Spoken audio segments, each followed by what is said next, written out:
Hello again YouTube and fellow Terminator fans. Welcome to my channel, GweiloJohn. I am your host John. I'm not doing any of the build today. I'm doing a comparison. I managed to get hold of a couple of the test run issues, and I wanted to show you what Hachette were gonna give us compared to what they actually gave us.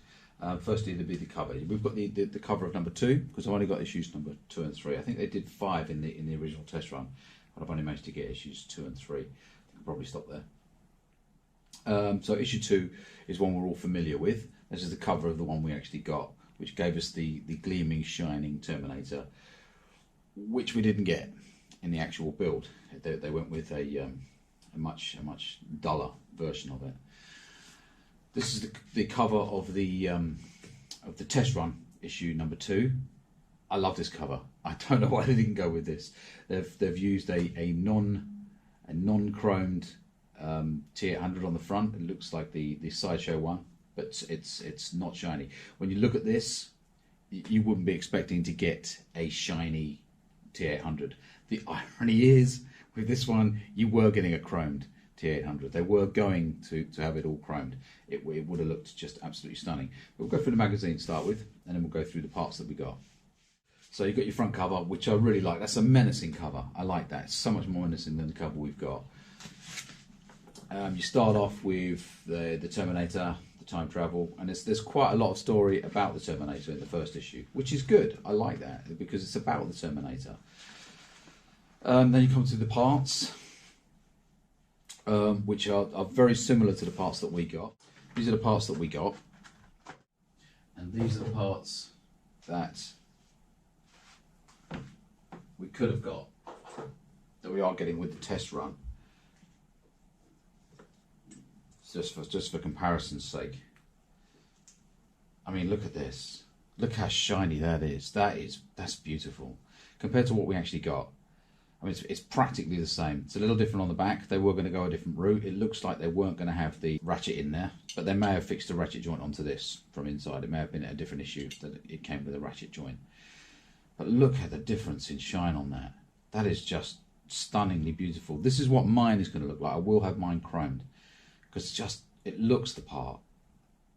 It really does. It's not exactly the same mould, but just chromed. The difference is staggering, absolutely staggering. Same with the shoulder joint we got here. It's exactly the same mould, but just done in chrome. Why not just go with the chrome, guys? I mean, it kind of cost them much more to go with chrome. I would have been happy to pay 20 pence more an issue, just so that they went with chrome. I don't know why they decided not to. And the other part there, the part at the top, again you've got the ratchet part here, which I'm sure they would have fixed onto this part. But they're all the same as they were. The two parts plastic, one part metal. So this is also metal. It's a lighter metal, slightly lighter metal, but still lovely. And with the faceplate, this one's still sealed, so I haven't opened that yet. It's again chromed, so totally shiny, very nice. It's a different mould at the bottom. At the bottom of it is a different mould. This one is just the teeth to be straight glued in there. And the teeth that we got are these. They're actually much better than the teeth that came. These look slightly more human, and when you click them in there, gosh, it just looks so much better than what they gave us. These little horrible things here. Oh, I think they probably wanted to make it more we were building a model, so they've put it on a sprue and stuff. This wasn't on a sprue, but it just looks so much better. It would have been so much easier to work these teeth, and you get more. I mean, how many teeth did we get here? We've got 10 there. We've got 14 on here, so there's 2 extra teeth each side. It looks more the part. I don't know if you can see that properly, but it does. It just looks more the part, and still so very shiny. I like that. It was very nice. So let's just put that to the side, and you can flick through the rest of the issue. So that's their parts there. Ours were on the first page. Again, the assembly on this one would have been the same, so it's pretty similar, very similar. Again, similar there. And stories about Alien. I love Alien, brilliant films. I do like the Alien movies. And Humans Against Technology. So they were going to go that side anyway. They've gone sort of that route, giving us some factual stuff as well, which is it's nice. I'm glad they did that. And this is a more interesting read than the one we got. I did enjoy this read. And the back page, I love that back page.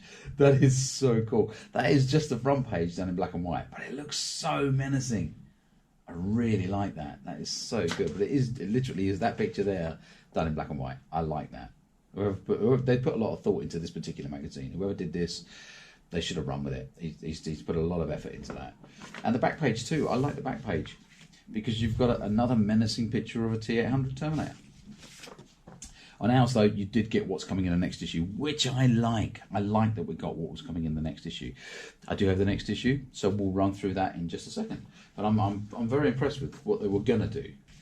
I mean, I'm liking what we've got. Don't get me wrong. I'm enjoying the build. But I've got to wait for mine to be chromed before I can actually go any further. There are some things I'd like to do. I might pop in and just do another video about the neck pistons, changing those because they're not correct, and I'd like them to be correct. So if I do a video about changing those when we get them, then you guys can carry on with your build without having to go back and take it apart and change it again. And we're back again with issue 3. Again, this is our cover. Everybody was expecting to get a chromed T-800 with this cover, so that was a little disappointing. But we've moved on from that. We've let it go. We've let it go. Have we? Yes, we've let it go. We've moved on. And again, back to issue 3 of the test run. Again, I love the cover on these. Why did they just not go with that? It's letting you know what you're getting. Basically, this is basically what we were going to get, or what we are getting. So it opens up with the a life in film for Arnold Schwarzenegger. So running through Arnold Schwarzenegger's life in movies. Lots of pictures of Arnie in there, which is good because he is the Terminator. And then we go on to the components that we would have got in comparison to the ones that we actually got. I grab those. Okay. So with the one that we would have got, again, chromed pieces, very shiny.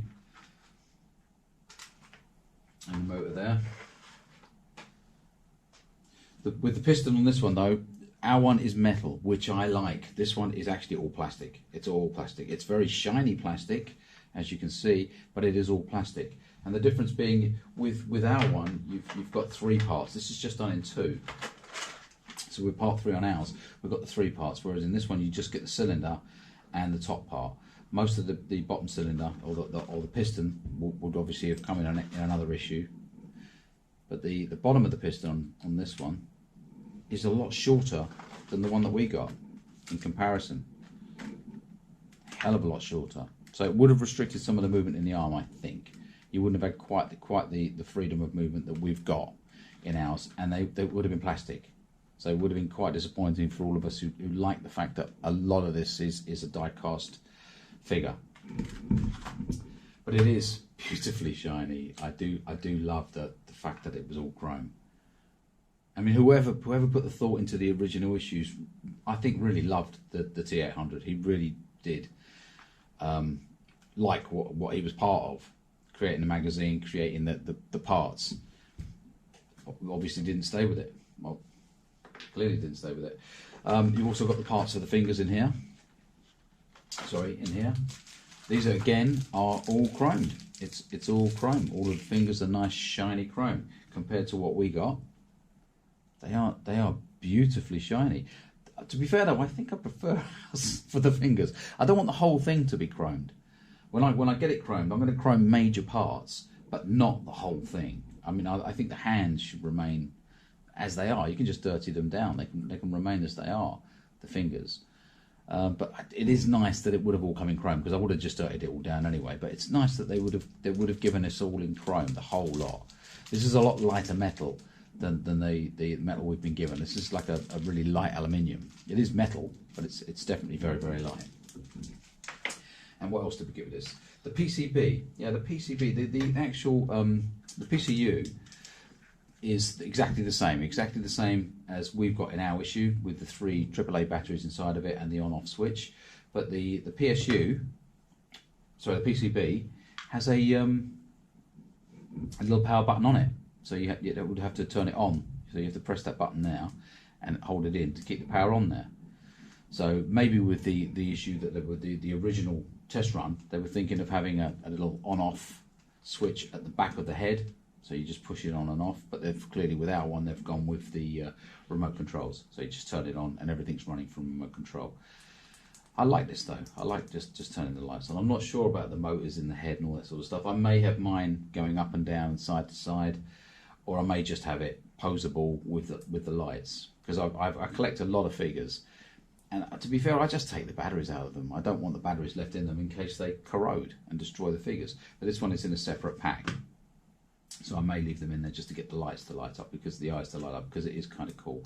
Or I may continue with the rest of it and have the head going up and down, side to side. I'm not sure what I'm going to be doing with that yet. And it's pretty much most of the differences on these magazines. You obviously had your thing there, and the build was pretty much the same. Pretty much the same diagrams. They've gone with a similar layout. The faceplate was the same, but it was chromed. I mean, I saw a video of the original faceplate chromed, and it looked really spectacular, which then made me think, why didn't they run with that? But they clearly didn't. They've gone a different route, and maybe it saved them some money. But it is just it would have been just spectacular to have that all chromed up already. Again, they've gone with a Star Wars story and an Alan Turing story. Very important guy. Invented the computer for us. And again, with that back page, I do love that. That is so cool. That is a menacing picture of the T-800. I like it. And again, with the back page there. And that's pretty much it for the test runs that I've got. But you can just see the difference. This is a much better cover and back cover. But I do like the fact that we got what was coming in the next issue in ours. I mean, I'm happy with what we've got. I'm happy with the price of the build and the build itself. But I will be, having to spend a little bit of extra money having it all chromed up, so it looks more like this and less like this. The irony that they've done the front cover with this one as a matte, and they were actually giving us chrome parts. I love them for that. I'm going to come back in just a second. We'll talk about the gun, because we've all got the gun now, and I like that. I'll talk to you in a second. Okay, let's take a look at the gun. I like the box that it came in. I think that's kind of cool. They did a good job with that. What they did was an amazing job after the clam. You take the clamshell off, and this is just not what we were expecting. And all of us doing the build were probably just expecting a cheap plastic gun. But they've actually done a really good job with this. They've put some effort into it, some serious effort. Not just plain black plastic, they've gone with like a felt, which is really nice presentation. And the gun itself, beautifully made. It is a really nice piece of work. They've die cast handle and all plastic parts, all plastic cover parts, really nice. I like the way it goes together. It's very easy to go together, and I imagine all of us have got this already. I've done this 100 times because it's just like, it feels good putting it together. I like it. I do like putting it together. And it does show you how big this thing is going to be. And the clip, I love the clip. It's a proper clip. Slides in and clips in properly. Boom. And you've got the little release on the back there. I like that. I really do like that. You've got all of the little screws and bolts here, which you can, if you wanted to take this apart and paint it and convert it, you can. And once you have taken this apart, on the inside you can release all of these parts as well. It all comes apart separately from the inside. It unbolts from the inside, so you can paint parts individually differently. I was going to take it apart and put some, but I'm probably not going to go that route. I will take it apart and paint it. Obviously I want it to look as realistic as humanly possible. If you do want to see what it looks like with lights and sounds, pop over to Steve Williams. He has done some amazing things with this gun. It is just superb. What the work that boy has done is absolutely superb. He's it really looks like it's firing a proper laser. I don't know what he's going for. I think he's actually trying to create a genuine Terminator. That one. I want mine to look realistic. I think he's making a real one. I think he's just going to go out and find Sarah Connor and kill her, or at least try. But he's done a really good job. Somebody's called him the Mod Father. I think that's brilliant because he is the Mod Father. I like that. That's a good name for him. But if you ever look at what he's done, taking it apart, and for the paint side of it, DHD Galactic. Pop over to DHD Galactic and take a look at what he's done with the paint side of it. He's also the one that shows you how to take it all apart completely and paint it and put it back together again.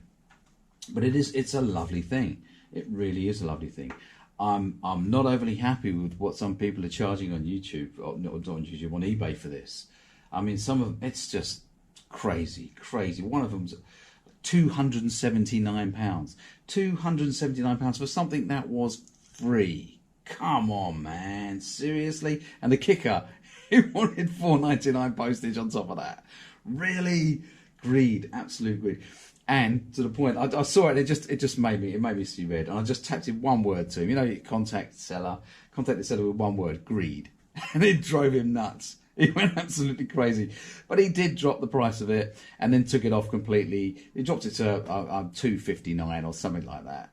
And took it off completely in the end and just popped over to another one. He's reopened it up at $2.59. It's just too much. Anybody who's charging more than £100 for this, it's just wrong. It really is wrong. It's supply and demand. I understand that. And for people who didn't subscribe really want one, I understand that too. But where there is supply and demand, somebody will create the supply that will be there. They will create these and they will come in a lot cheaper. We've got it another year and a half to finish this build. I'm pretty certain people are going to come up with this gun for a hell of a lot cheaper. So hold off. Don't give these people that kind of money. That's just crazy money to give them. Hold up. People are bringing these out. They'll be bringing them out for about 60 quid. I'm sure they will. They'll take this apart, 3D print it, and sell it at a lot cheaper rate. Third parties will come up with it because we want them. You know, and most of us have already got one. I'm going to want two. You know, it's standing there with two guns. Going to look great. So yeah, if you want to see what this gun can actually do, pop over and see Steve Williams' work. I love watching his work. It's so good. But the thing is, it's so clever. A lot of us just can't do it. It's just the PCBs and stuff he puts inside of this are just insane. Proper clip recordings and everything. He's done an amazing job. Even if you're not going to convert it, go and have a look at what he's done. Right, for my channel. I'm not going to be obviously continuing with the build until I've got all my parts primed. I may pop in, like I said, and do the neck change, the pistons in the neck, because I think they're wrong. It's not supposed to be like a spring. It's supposed to be a better one than that. And I've got a way to convert that once I've got the part and I make 100% sure I know that my part is going to work. Then we can I can do a little quick video showing that, so you can carry on with the build without having to go back and take it apart, as I've probably said before. What I am going to do, because I collect 1/6 scale figures, Hot Toys, third parties, bullet head, that kind of stuff, and I have a lot of these cabinets from IKEA. I'm going to be doing some tutorials on lighting those at a reasonable price, you know, economically lighting them that looks really great and doesn't cost an absolute fortune to get these things lit up, because when you do light them up, they look superb. Your figures inside look so much better and the whole thing just looks so much more professional. So I'll do a few tutorials on how to do that. I may do a tutorial on how to put one of those cabinets together as well, because they can be quite confusing from IKEA once you've bought them and got them in your house. I've got a few other cases that I've had specially made for other figures that I've got. I'll do some lightings for those as well, because that'll be a different kind of lighting. I'm going to be doing some conversions of the Hot Toys, some modifications to them so that they can be posed. A lot of Hot Toys figures, you have to pose them in a museum pose, which I don't like. I like to buy a posable figure and be able to pose it. What's the point of buying a posable figure? You can't pose. You might as well buy a statue.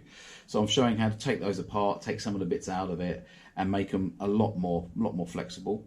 I may even be doing some dioramas for the figures that I've got. So I'll show you how to build and custom your own dioramas for these. Just makes the figures pop better when they're on display. So that is it for GweiloJohn for this time. And I will catch you crazy kids at the next video. Have fun for now. Bye.